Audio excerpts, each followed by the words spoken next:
secret, and it's almost certain the first Allied sorties into Kuwait would have been launched from this facility.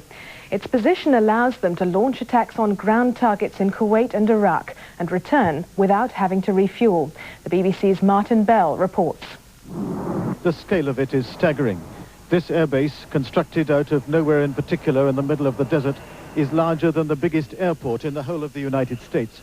It is home to F-16s of the South Carolina National Guard, mobilized on Christmas Day, and these F-15Es, the latest weapon in the U.S. Air Force armory, designed for deep penetration attacks in Kuwait and Iraq itself. A magical aircraft, the wing commander calls it, who says that air power won't win the war, but it will make the war winnable. The main thing I want to do is make sure that there's not any American soldiers killed, or as few as possible. And this is the paradox of what they're preparing. They have the weapons of World War III and the missions of World War I. Nearer to Kuwait, we may not say how much nearer, the British have built a complete reconstruction of an Iraqi trench system. And here the US Marines are storming it, trench by trench and position by position, like the Battle of the Somme, but in the desert. Sand instead of mud. And this isn't going through the motions.